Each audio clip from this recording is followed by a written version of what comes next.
Hello, welcome back to MFWoodShop. Today is going to be something a little different. I know, MFWoodShop. I got a fish tank thing, and then we're going to talk about electricity.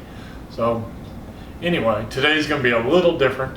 My brother is coming over, and he's just going to run you through some simple wiring techniques that he uses and finds very helpful in the field. And we're just going to run them down for you today.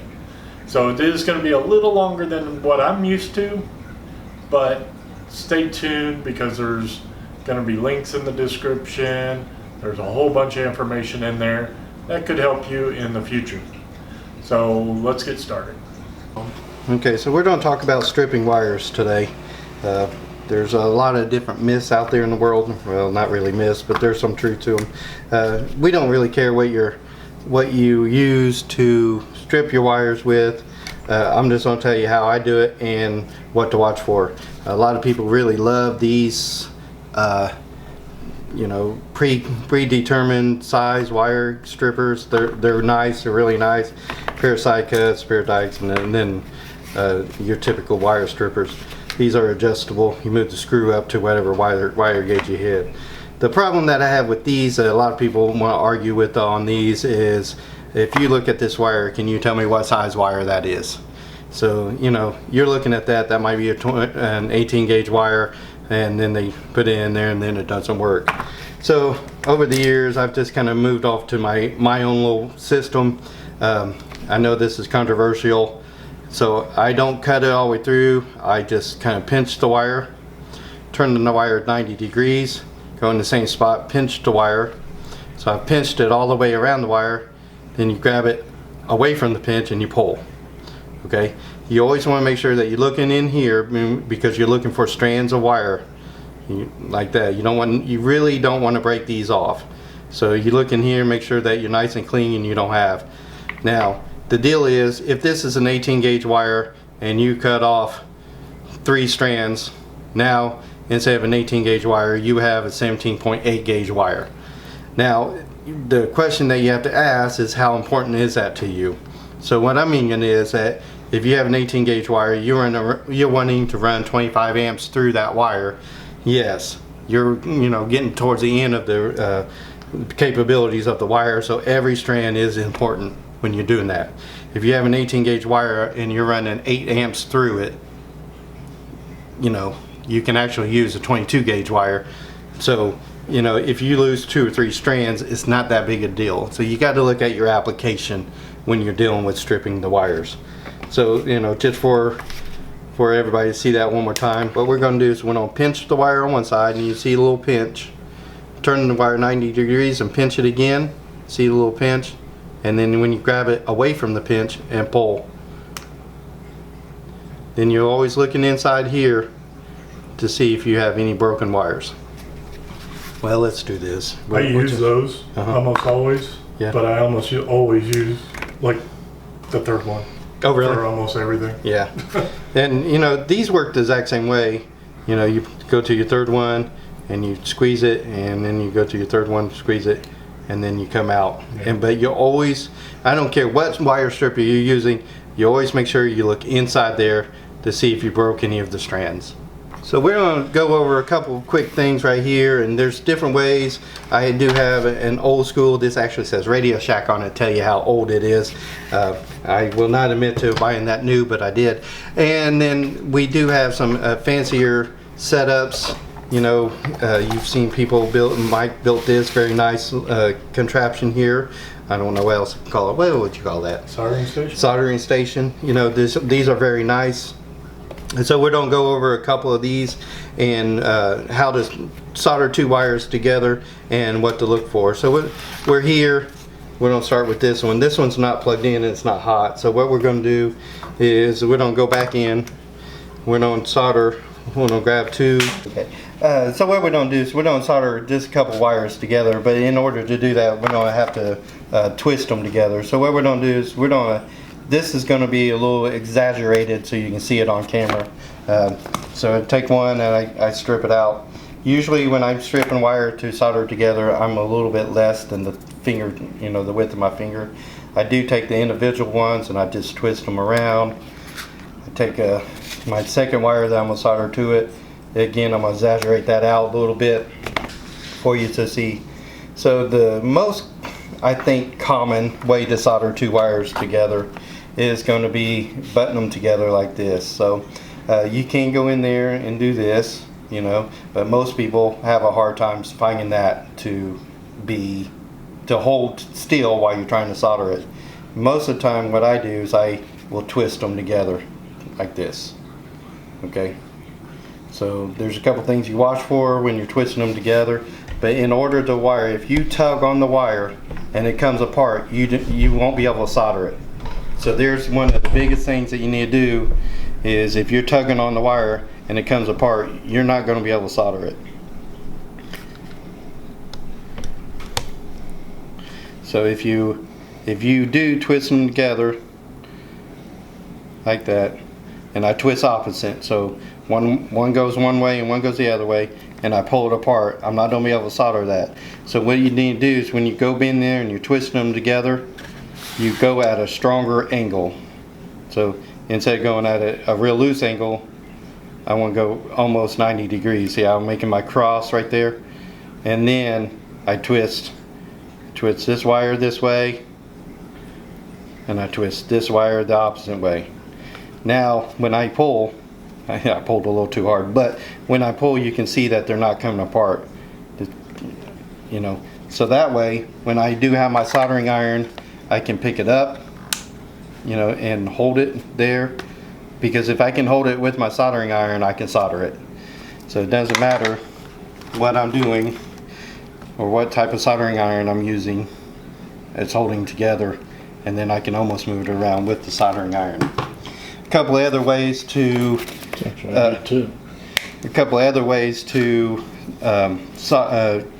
solder wires together, and I only use this on large gauge wire. On large gauge wire, another way to do this is if you have one side real small, one side real long, and then I split it. See, I'm about half and half. Okay, with that what I'll do is I'll cut this off.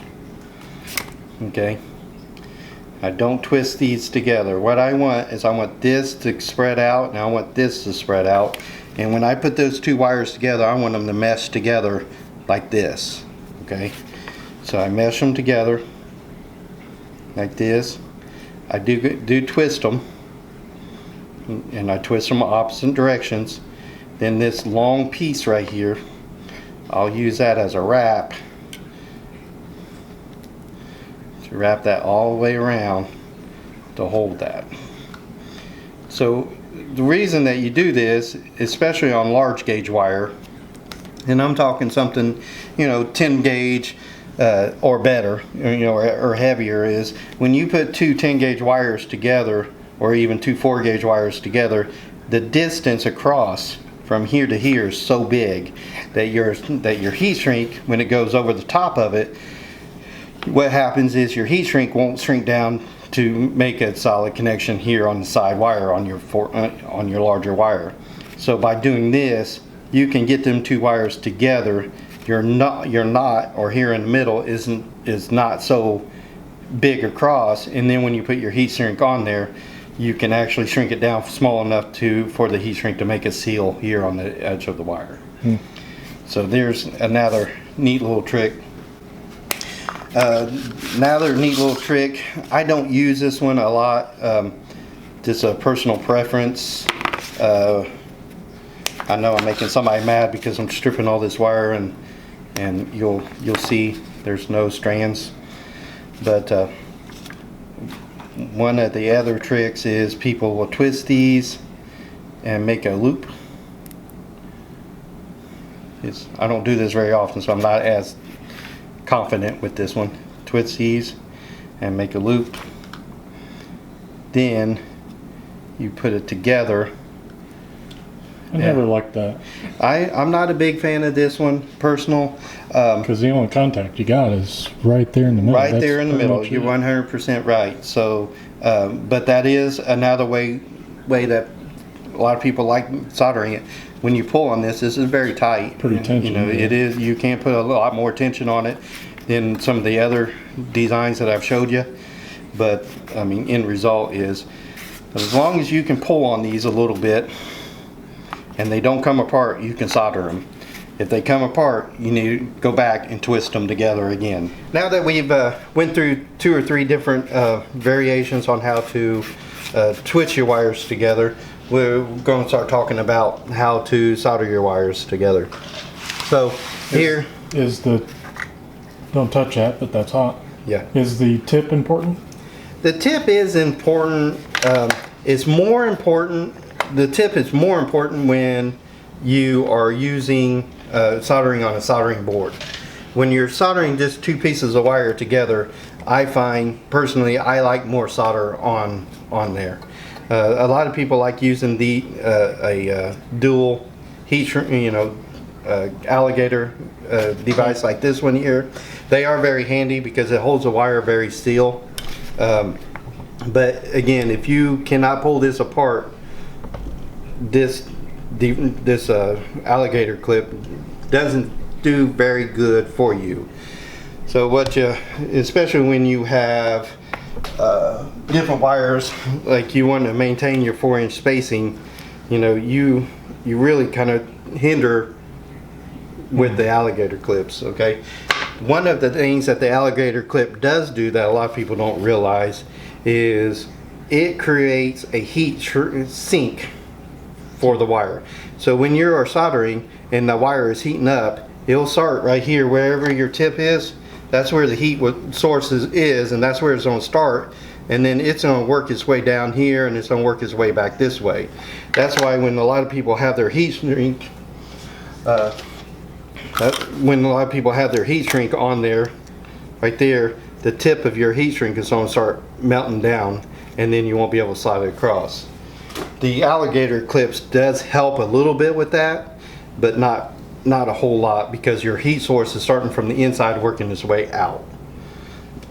So I've done this before in the past when I needed to hold wiring.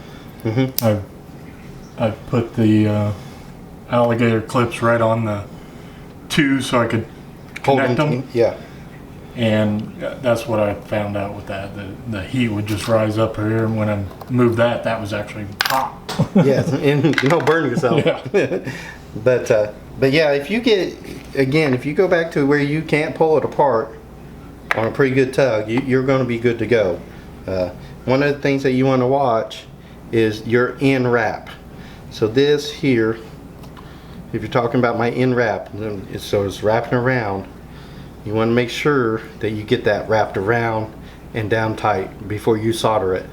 Okay, if you do not, after you solder it, what you're going to have is this.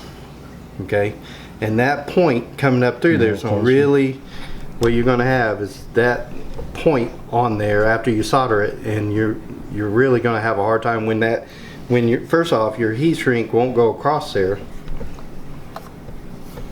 Your heat shrink won't go across there, but it also will poke through the heat shrink, and which makes your heat shrink null and void at that point. So you want to really watch this end wrap right there. So does heat shrink make it watertight? No, it's not watertight. It does help with the outdoor, but if you buy outdoor heat shrink, it has a silicone in there that will melt down. It is special. It costs just a hair more. Amazon carries them. There's some of it. This is actually white in the inside. Is that focusing in? It's on manual. Okay, so it's, yeah. You can see the white. That's the silicone on the inside in order to make it watertight. Yeah, a lot of people are moving to these like butt connectors type thing. Here's a red and blue. The red and the blue here are indicating the wire size that you use, and it will actually seal off and make them watertight. or water resistant, I should say.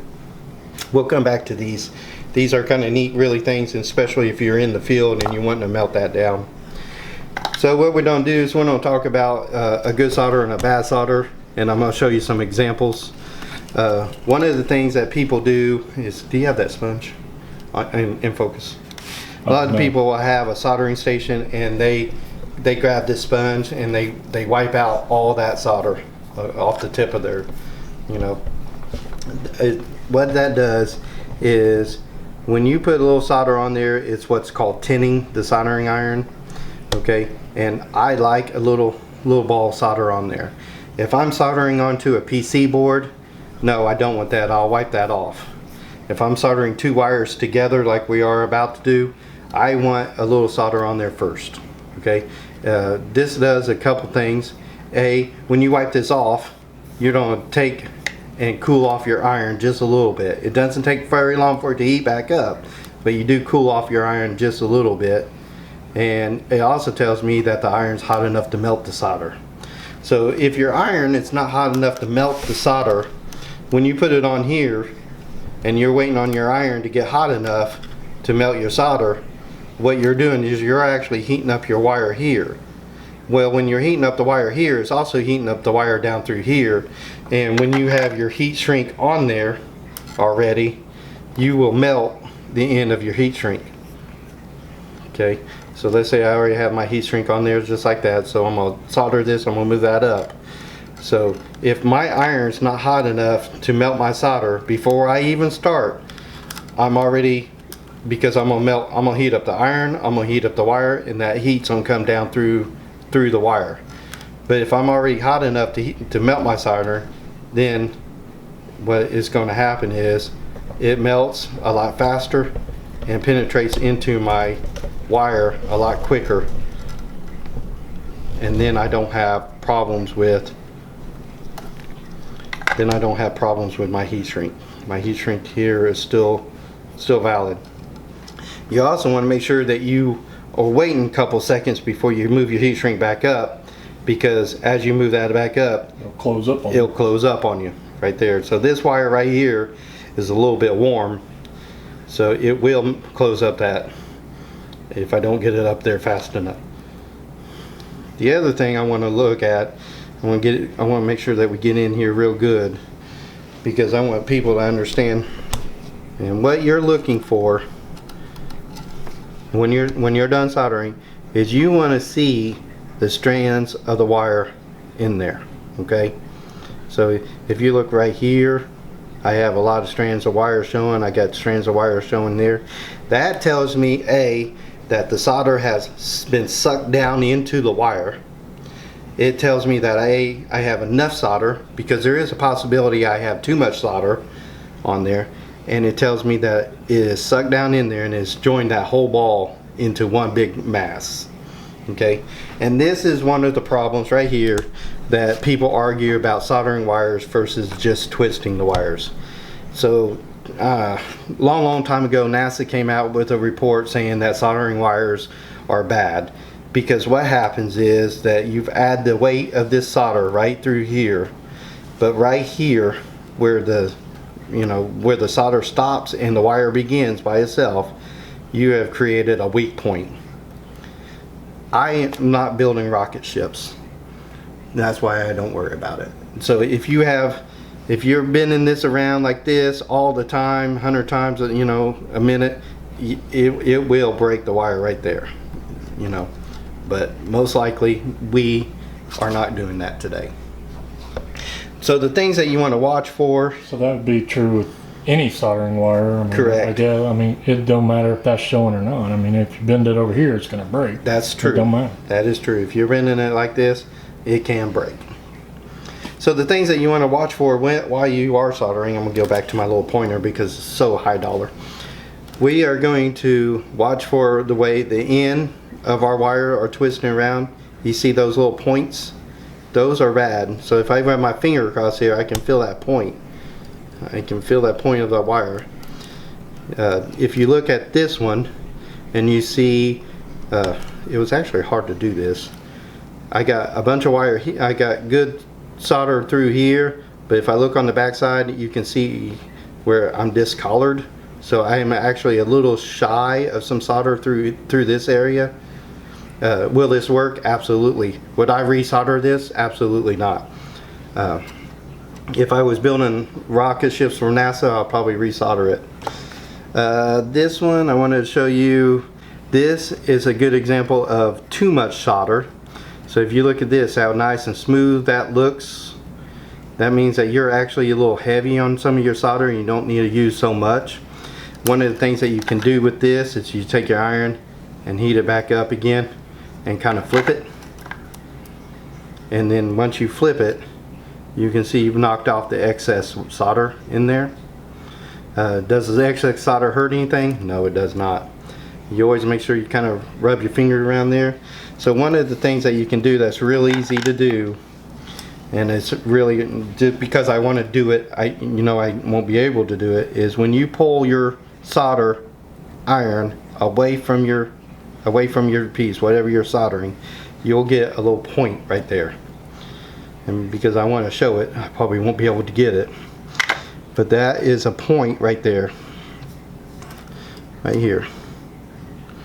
Now that is something you want to watch for, because when you put that heat shrink over the top, that little point right there can in turn poke through the heat shrink. So you really kind of watch that. So you can take it and kind of flip it and kind of put it back together. So that's, today because of the camera, the alligator clips worked out real nice. We don't put that to the side. There will be a link to this whole soldering station, later. This is my go-to. I don't know if I'm just old school. I lose my power. Okay, so one of the things that we want to talk about is soldering a pigtail onto a wire. It doesn't matter what you're soldering. Right here is an extension cord, and let's say you want to make a repair on an extension cord and solder these two back together. As far as what I do most of the time is with the Christmas lights, is I gotta solder, this is a pigtail from Wired Watts, so we solder those together, and that's real common. But what I really want people to start getting into the habit of doing is getting into staggering your solder joints, okay? And I want to go over why aren't you doing this? I want to go over why. So when I stagger my solder joints, I cut them in 3 different lengths. Okay, 3 different lengths and 3 different lengths. Okay, then I will twist those together.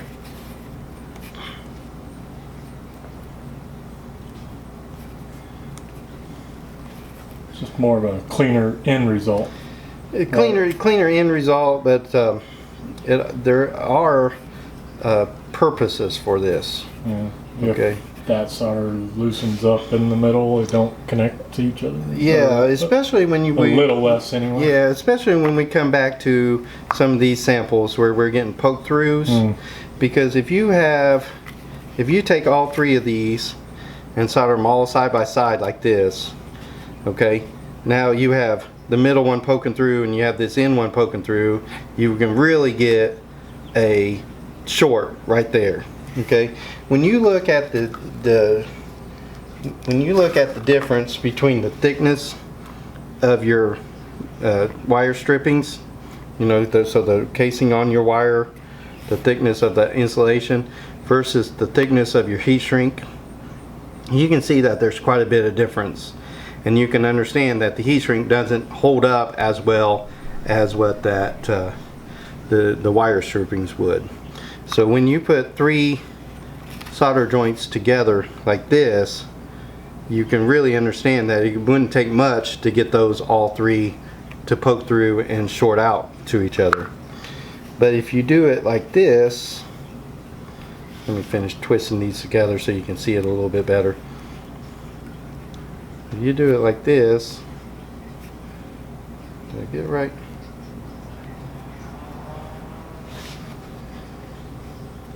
So now what I have, go back to my fancy pointers, is this wire here will stop. This wire here starts, and then my third wire will start after. When this one stops, the third wire will pick up and go on.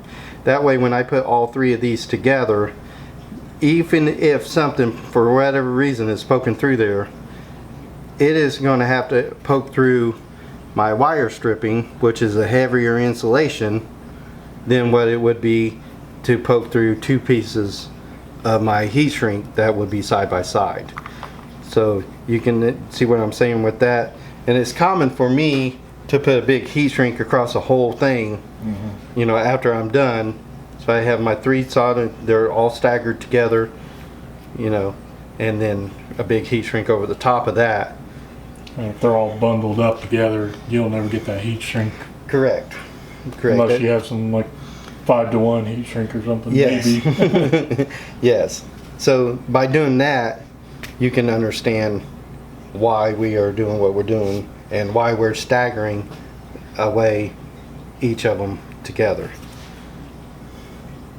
And yes, it is possible to solder all those without melting your heat shrink and getting a good connection. Okay, so what we want to talk about is these things are new to, or newer to me, to the market. I don't know, 5-10 years.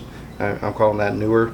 There is a difference in them. So if you grab them, this will run, let's say 18 to 22 gauge, and this is, you know, say 10 to 18 gauge. If you look at, I'm sorry, it says right there, 16 to 14 gauge, and this one runs right here on the side, 22 to 18.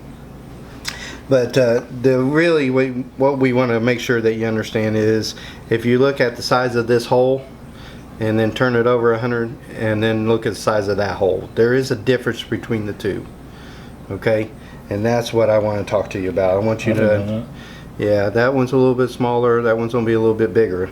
The reason being is that these are somewhat directional, and the reason why one side is a little bit bigger than the other side is that way because when you join your two wires together, that's going to grow in size a little bit, and that little difference will get you over the top of that. So you can slide this on to onto your piece. I think I'm going to use this one. I'm going to slide this onto my wire, and you can see that gives me just enough room to slide over the top. Okay, and it's an 18 gauge wire, so that one should fit on there. Look and see which one's bigger. See, I told you it would slide on there. I always twist them a little bit as I go on there.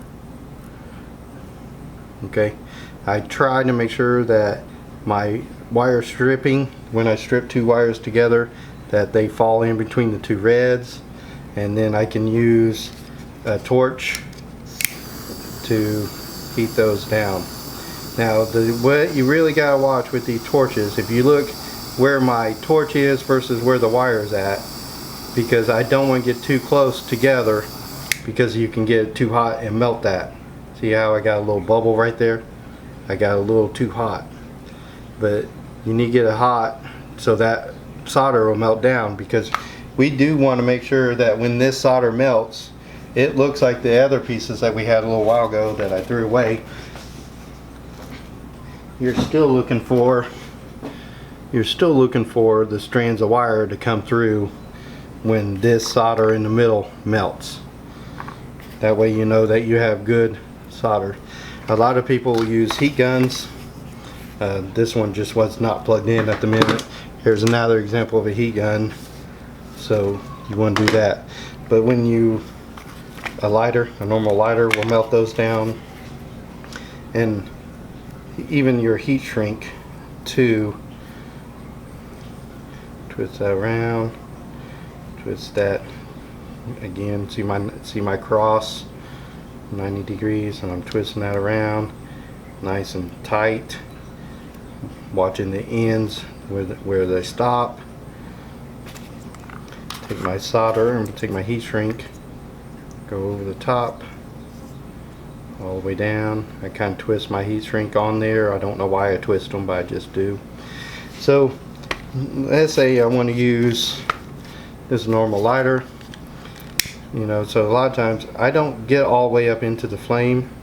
I'm away from the flame just a little bit, and I'm soldering that down, and it's shrinking down, and you will actually see the wire nice and neat in there. You want to look at your cutters, okay? So these cutters do not cut because they cross. See, when they're together, they'll cross. These cutters, side cuts or other words that you want to use for them, when they come together, you can see a valley right there, okay?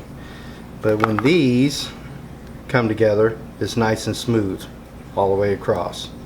That valley that you have, when you cut your wire ties, it's going to leave a little lip on your wire tie, and that little lip will cut you every time, and you don't even know you cut. You will look like you've been in a fight with a kitty cat all the way up your arms. But if you get cutters that are flat all the way across, and then you can set there, you can cut that little lip off. Now there's no harsh, you know, I can run that across there as much as I want, and I didn't cut myself up. So in general, we would call these wire strippers. yes. We would basically just call these wire cutters. Yep. And we would call these flush cuts. Flush or cuts. Side cuts. Yep. And I like these. I own a couple of these, and I use these almost for everything anymore. I do too. You can tell how old these are. Just It seems like these stay sharper. I don't know if that's true or not, but it just seems like they stay sharper. yeah, I understand what you're saying. I do agree with what you're saying. Another tidbit that is a lot of people don't realize, I didn't even think about it until just real now, is a lot of people will take toenail clippers and cut that, because the toenail clippers actually work just like these will, and nice and flush. You feel kind of silly cutting them across there, but it will cut those nice and flush where you don't have to get in there. And we're not talking a whole lot of money difference there either. No. These three are probably all about the same price. Yeah, less than $5. Yeah, just depends where you buy them. Yeah. We'll put some links in the description for some of these. Yeah, that works out good. That torch is really nice, especially when you're soldering down. It's a little harder with these. I kind of messed that up. So if you plug that in. Yeah.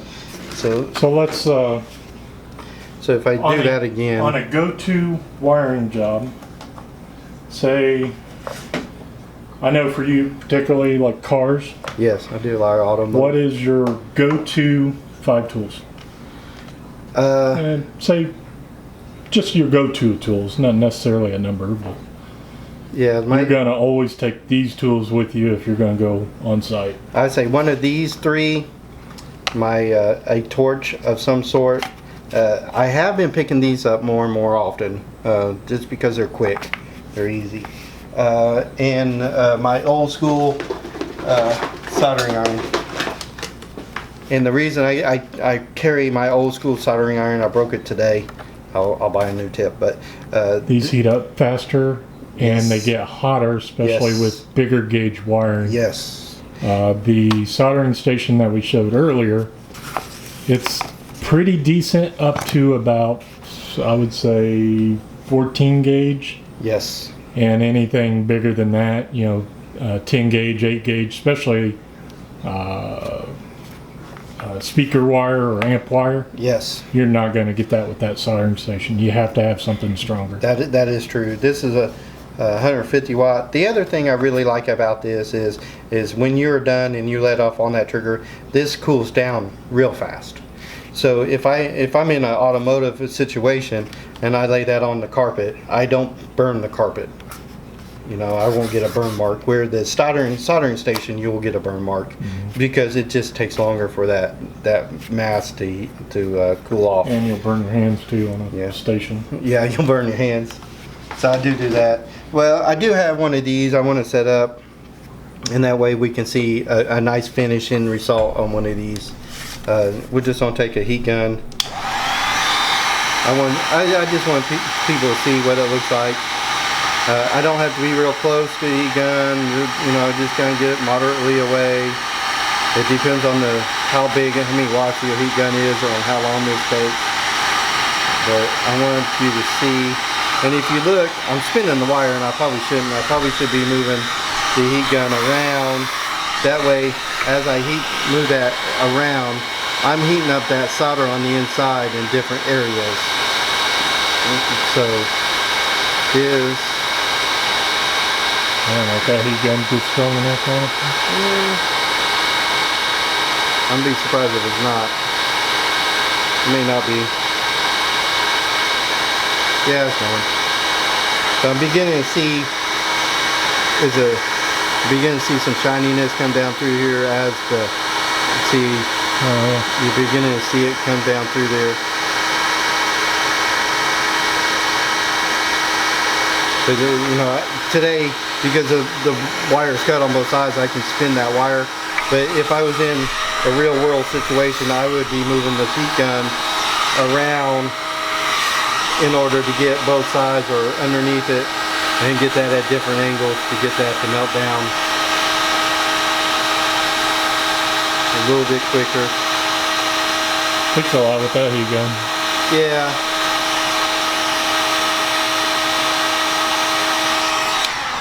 But I think people grab the concept of what it does and how it heats down.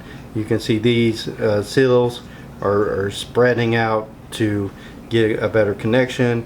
You can start seeing the solder melt down and work its way through. That's it. Steve had to leave, and he left me to clean everything up. Typical brother, I'm telling you. So I hope you enjoyed this video. This had a lot of good tips in there that I'm going to separate out into little videos, and you'll see those kind of pop up here and there. But he gave me some good tips, and hopefully he shared some good tips with you as well. But that's all I got for you this week. Thank you for watching. Don't forget to like, share, and subscribe. Down below there will be links to quite a bit of stuff, so go check those out. That'll help me out a little bit. And until next time, I'll see you later.